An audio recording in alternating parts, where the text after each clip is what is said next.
Normally when I start a panel discussion, it has to be equities. That's what people want to know. Kya lene ka, kya bechne ka. But the man in the hot seat is my friend. In the debt market.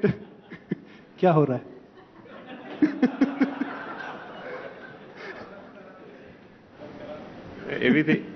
Everything is cycle. So, Navneet used to work, I used to work with him rather. In 2006, we used to go together and used to have these long conversations from office to home. We used to, in the same building. And, we used to have this discussion that, if you actually take a long enough horizon, all asset classes actually give same return. It's fixed. No, that used to be my point, and if people who are interested, I can refer to books who kind of documented this. So you just have to take long enough horizon. So all bulls and bears are alike. I've got 3 guys who always tell me long-term money is made by buying equities, not debt. Should I throw it open to them? No, in a sense, it's long-term, but if it's very long-term, then it's like... No, but debt is, yes, of course, is going through its stress, but the debt which is going through its stress is actually somewhat like equity, in a sense. In the end, it's a claim on the capital or the asset book of a balance sheet. The first loss piece is, of course, of equity, so if a company goes through distress, the equity tranche of it loses, And then, a company goes through more distress, then the fixed income, so-called fixed income begins to lose. So it's not they're not on two sides of river, they're on the same side of river, it's just the hierarchy of it. So you're assured of losing your first tranche if things go, ulta, which is equity, and then, distress begin to mount in the system, and the company's debt obligations also come under threat. So what we are witnessing right now, of course, is that certain franchises across industries and segments, the kind of distress that the industry has had for the last couple of years is coming to a point where, even fixed income is beginning to lose. So it's a fairly stressful situation as we speak. And what is the good news? So, we were discussing last evening, my economist made this point that, Minsky made this point, people who heard that, a lot of stability, kind of paves way for instability in credit. Because, what typically happens, Minsky was an economist, and, he said that because it's so stable, that Prashant's fund is doing so well, and so everyone starts to pour in thinking it's fixed income, and then the instability comes in. So the stability paves way for instability. But, the reverse is also true. In a sense, if it's very unstable for long, okay, in credit, that paves way for stability eventually. So the good news is that, because so much bad news is there, there's going to be a good news around the corner. Okay. Navneet, I personally never thought we'll spend that much time understanding debt. But first, before we move into equities, we have to understand what is your understanding of what is happening in the debt market, NBFC, the challenge which currently are surrounding with a lot of corporates which have taken loans.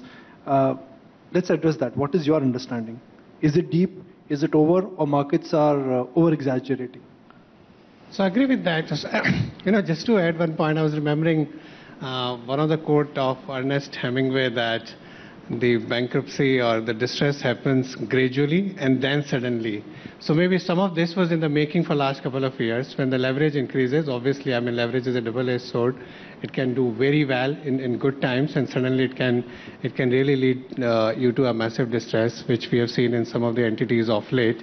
But overall, I think in last couple of years, for a variety of reasons, there are 3 balance sheets that take leverage. To grow your GDP more than 1 rupee, you have to take leverage of more than 1 rupee in some form. So it's the government balance sheet, corporate, and the household balance sheets, because the government was deleveraging its balance sheet over the last few years.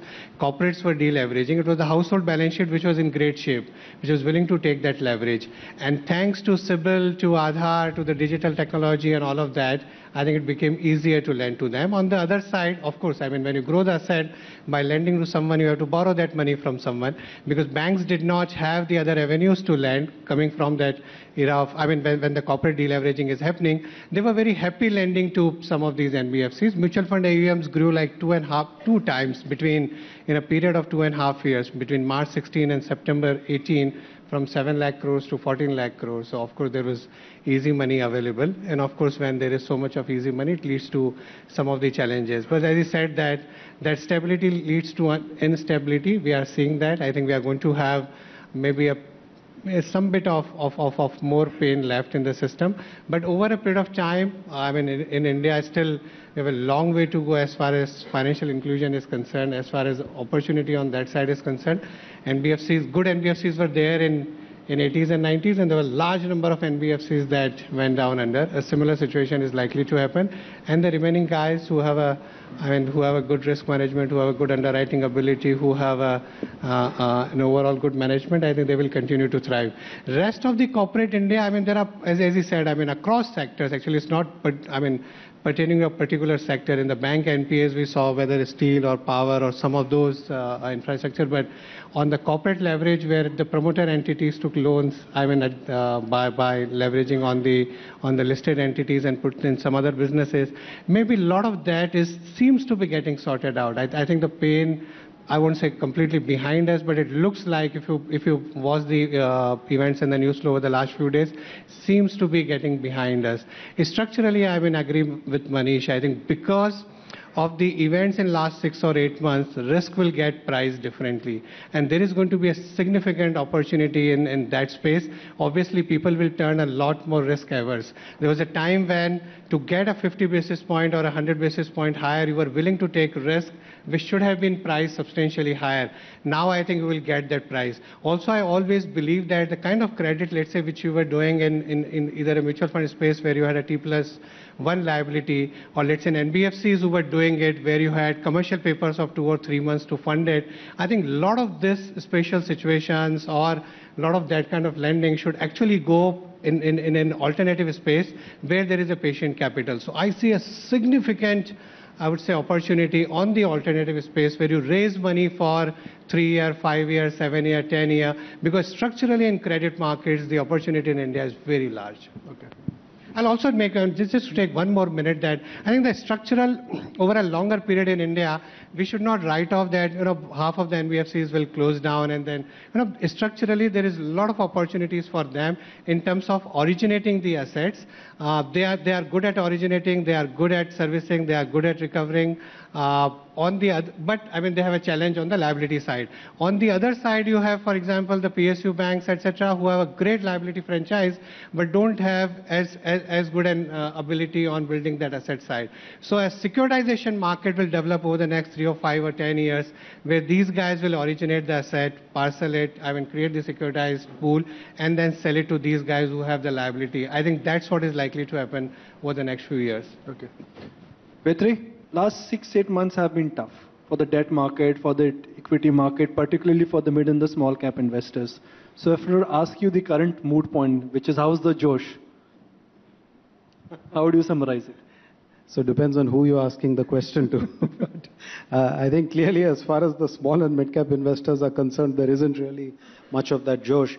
But just to put things in perspective, if you look at the historical data, right, over a 10-year period or over a 15-year period, look at the NSE mid-cap index for a reflection of how mid-caps have done, and the Nifty for a reflection of how large caps have done. The outperformance of the mid-cap index relative to the Nifty over a 10-year and 15-year period is about 1.5% to 2% per annum, right? So it certainly adds up to a lot. There's a significant alpha. But funnily enough, over the last 5 years, even after the pain that mid-caps have taken in the last year, the outperformance is almost 450 basis points compared to the Nifty. So while there is a disproportionate amount of pain one has experienced over 1 year, If you switch the time horizon to 5 years, it doesn't really show up. My own sense is that, look, the longer term trends, you look at the rolling returns, you look at the risk, there is a clear case to make allocations to mid caps. There is a superior return, but that superior return is not 400 and 500 basis points per annum. That is not what the data indicates. Has the asset class in terms of mid and small cap become particularly attractive? Unfortunately, the answer to that is also not yet, because if you look at the periods where it has created the highest returns, the valuations have been significantly depressed compared to large cap. The good news today is that you have gone to a discount to the large caps, but you're not 25-30% cheaper than the large caps as yet. So I'd say bottom up there are opportunities, but it's not like somebody is waving a green flag and say this is a once in a lifetime in the mid and small caps. So there's still perhaps a little bit of weight over there.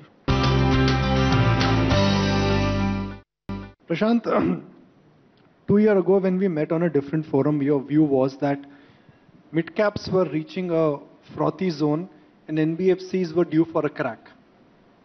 Both your analysis have come out true. What is next? We know that what you predicted in the past. What we know that what your understanding of future is. I think India's market cap to GDP is at very attractive levels. So if you look at the valuations of large caps, I think there is reasonable to moderate levels of undervaluations, barring one or two sectors. In the small mid-cap space, my view is that both small caps, large caps are part of the same economy. And it would be wrong to say that in general, the small mid-caps would grow faster than the large caps.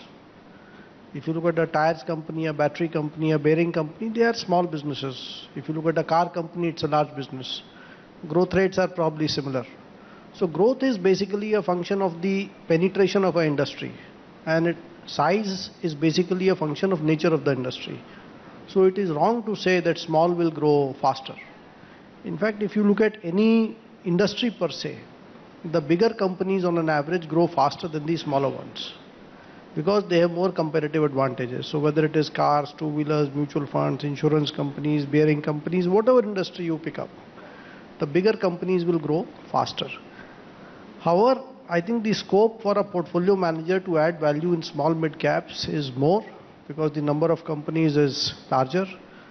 So I would say one should treat both these as part of equities, and we have always advised that 1/3 to 1/4 allocation towards small mid caps is okay because some extra alpha can come, but to expect meaningfully higher returns is difficult.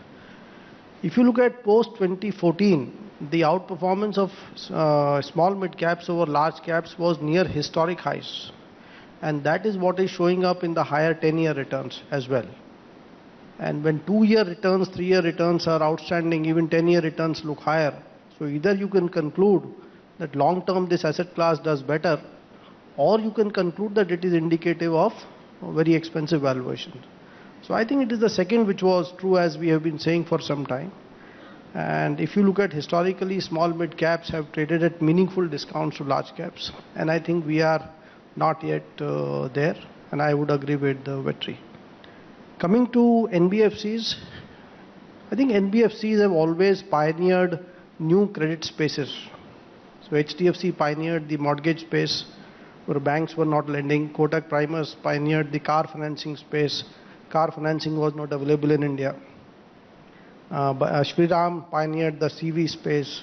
Bajaj Finance pioneered the consumer durable space.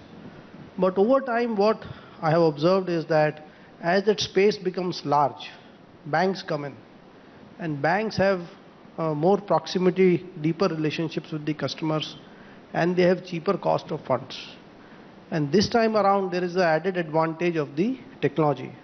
So with technology, whether a bank writes a 50,000 rupee loan or a 5 crore loan, the costs are probably going to be the same.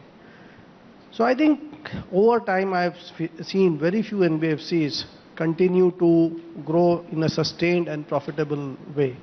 I think last 4 years was a particularly good time for NBFCs because banks were sitting on surplus liquidity, because capex cycle was weak, and they took advantage of that and lent to 3 areas. One was retail, customers where banks did not venture the non-salaried or unsecured loans. One was real estate and one was stressed promoters. I think that good times are coming to an end, because as you can see, banks' credit growth is now almost 2 times of the deposit growth. So I think banks' loan to deposit ratio is at very high levels now. So I think going forward, I would see this pace, the growth rates and the return ratio should moderate. Yes. You currently have a portfolio which is underweight on autos, underweight on pharma, underweight on even consumers, corporate banks, and largely centered towards industrials. Why is that? So I think Nikunj is referring to the funds which I manage and not to HDFC mutual fund scheme. So it is true that the funds that I manage I'm overweight corporate banks and industrials capex.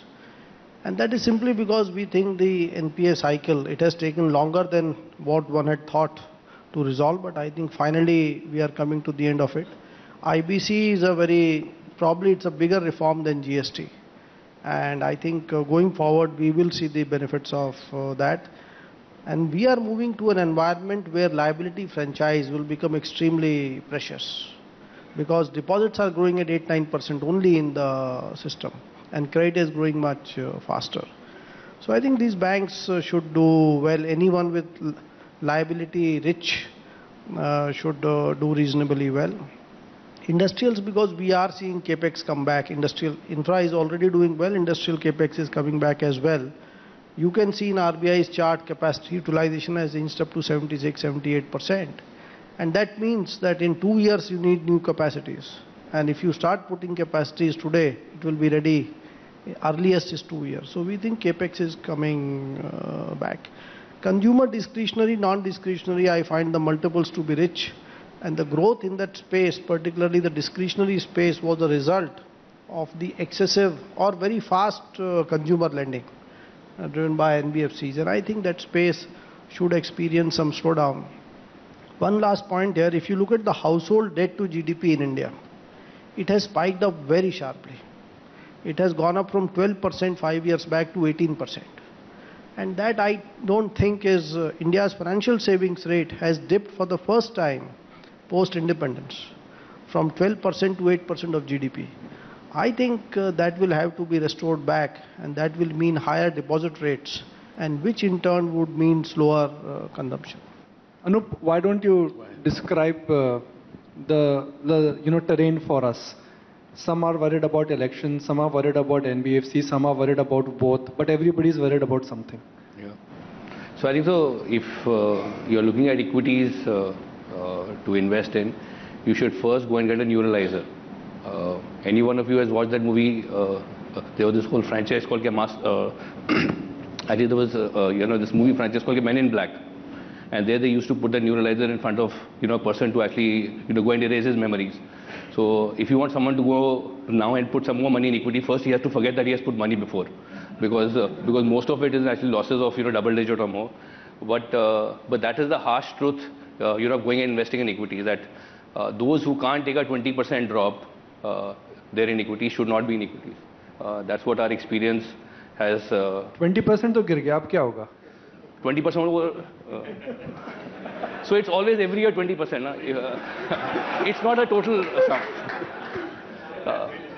So the point I'm trying to make is that I think we have a lot of worries today, because see, if you were to just shift back 5 years, in 2014, we were also, just approaching an election, and everyone was so euphoric that we will have a change of government and things will become so much better. That time we had not heard those terms till then, but everyone thought things can't be as bad as they were in the previous 5 years. And you come to 2019 and you see one government which has done almost everything that you wanted them to do. They're on the front of, there in terms of economics. They've done GST, they've done IBC, and everyone's worried. What's going to happen? What's going to happen? What's going to happen?